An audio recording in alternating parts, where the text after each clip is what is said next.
पुराण की कथा कहती है महाराज, पूर्णिमा का जो चंद्र है वो विशाल काय है और उस चंद्र की पूर्णता में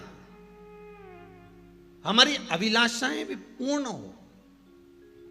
आप आस्था चैनल के माध्यम से जितने लोग कथा सुन रहे हैं, फेसबुक यूट्यूब पर जितने कथा सुन रहे हैं और कुबेरेश्वर धाम में जितने कथा सुन रहे हैं, आप में से कितने लोग हैं जो पूर्णिमा का व्रत करते हैं?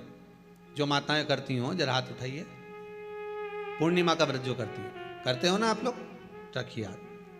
अब पूर्णिमा के व्रत में आपने कई बार किताब पढ़ी होगी पूर्णिमा की, या आपने व्रत किया होगा, या पूर्णिमा का व्रत आप धारण करे होगे, तो उसमें पूजन कौन से भगवान की होती है?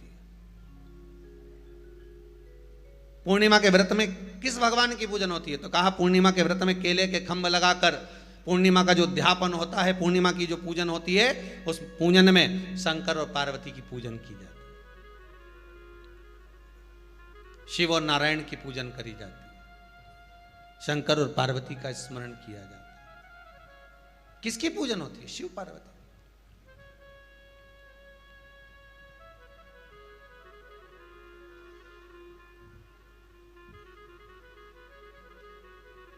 क्यों शंकर और पार्वती का पूजन क्यों करा जाता है पूर्णिमा के व्रत में? क्योंकि शिव और माता पार्वती ही केवल एक ऐसे हैं जिन्होंने अपूर्ण लक्ष्मी को भी पूर्ण बना दिया था। किसको पूर्ण बनाया है? लक्ष्मी। शरद पूर्णिमा के दिन अगर आप शंकर भगवान को एक लोटा पानी अगर शिव को समर्पित कर रहे हो, श्वेत पुष्प को रखकर शंकर जी के ऊपर सफेद फूल को चढ़ाकर अगर एक लोटा जल भी, एक पात्र जल भी शंकर को समर्पित कर रहे हो, तो ये लक्ष्मी के लिए ही तो कर रहे हो। और कौन सी लक्ष्मी? पूर्ण लक्ष्मी। पूर्ण लक्ष्मी। आपको पहले भी कथा में कहा, एक बार भगवान विष्णु के सामने लक्ष्मी मैया ने बहुत तेज स्वर में कह दिया था, नारायण, दुनिया के लोग आपका नाम जपते हैं, दुनिया के लोग नारायण नारायण कहते हैं, दुनिया के लोग आपका भजन करते हैं, पर सत्य मायने में कहूं ना तो मेरे बिना दुनिया के लोगों की नहीं चल सकती, मेरे बिना दुनिया नहीं चल सकती, संसार मेरे बिना नहीं चल सकता। भगवान विष्णु ने कहा ये तो गलत है लक्ष्मी आपका कहना। एक दिन लक्ष्मी को अहंकार आ गया, अहंकार के संबोधन जब माता लक्ष्मी करने लगी तो भगवान, उसी समय पर भगवान विष्णु को क्रोध आ गया और भगवान विष्णु ने कह दिया, लक्ष्मी तू इतनी बड़ी बड़ी बात कहती है कि तेरे बिना नहीं रह सकती संसार? मैं तुझे कहता हूं लक्ष्मी तू अपूर्ण है, तू अपूर्ण है, तू पूर्ण कब हो गई?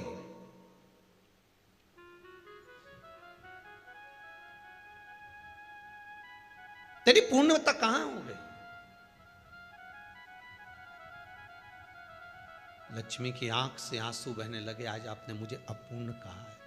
आपको मालूम है आप मुझे अपूर्ण कह रहे हो? आपको ये ज्ञात हो रहा है आप मुझे अपूर्ण कह रहे हो? भगवान कहते हैं हाँ लक्ष्मी मैंने तुझे अपूर्ण कहा है। अपूर्णता का मतलब आप जानते हो ना? भगवान कहते हैं लक्ष्मी मैं सब जानता हूं। लक्ष्मी रोती हुई माता सरस्वती के पास पहुंच गई। सरस्वती ने पूछा क्या बात है लक्ष्मी, क्यों रो रही हो? लक्ष्मी जी ने कहा क्या बताऊं सखी, मेरे पति ने आज मुझे अपूर्ण कह दिया है। तो क्यों रो रही है तू? अपूर्ण अगर कह दिया, पति ने ही तो कहा है ना, तो क्यों रोना? चल मेरे साथ में। और सरस्वती मैया माता लक्ष्मी को लेकर सीधे पहुंच गई माता पार्वती के यहां।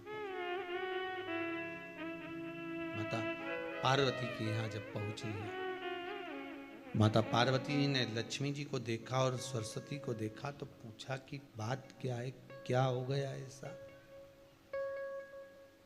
क्या हुआ, क्या है ऐसा जो तुम दोनों आज मेरे पास में आई? क्या हुआ? पार्वती जी कुछ बोलती, शिव जी का ध्यान माता सरस्वती की ओर और लक्ष्मी की ओर गया और भगवान शंकर जान गए कि आज भगवान नारायण ने लक्ष्मी जी को अपूर्ण कहा है।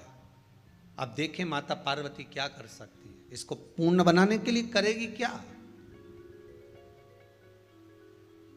क्या हुआ? माता सरस्वती जी बोली लक्ष्मी को अपूर्ण कह दिया। अपूर्ण कह दिया? हाँ, तो क्या सोचना उसके लिए? इसको मैं अभी पूर्ण बना देती हूं। माता जगत जननी पार्वती ने गोदी में विराजमान गणेश जी को उठाया और उठाकर लक्ष्मी जी की गोद में दे दिया। ले लक्ष्मी, आज से तू पूर्ण हो गई। लक्ष्मी, आज से तू पूर्ण है। गोदी में जब तक संतान नहीं है तो नारी को लोग अपूर्ण समझते हैं, पर माता पार्वती जी ने संपूर्ण ब्रह्मांड में एक सिद्धता प्रदान कर दी कि अपने गोदी के लाल को, अपने गोदी के पुत्र को माता ने लक्ष्मी की गोद में देकर लक्ष्मी को पूर्ण बना दिया। वो दिन कौन सा था? यही शरद पूर्णिमा का दिन था। कौन सा दिन? आवाज पकड़ लो। यही शरद पूर्णिमा का दिन था। शरद पूर्णिमा का दिन लक्ष्मी को पूर्ण करने का दिन, पूर्ण करने का। केवल अमृत ही नहीं बरसता, शरद पूर्णिमा के दिन लक्ष्मी भी बरसती है। लक्ष्मी, पूर्णिमा के कितने व्रत होते हैं? बोलते जाओ, जरा जल्दी जल्दी बोलो। पूर्णिमा के नारियों को, स्त्रियों को अखंड सौभाग्य के लिए, जो नारी वैधव्य नहीं होना चाहती है, उस नारी को पूर्णिमा के कितने व्रत करना चाहिए? जिस नारी के यहाँ संतान नहीं हो, औलाद नहीं हो, उसको पूर्णिमा के कितने व्रत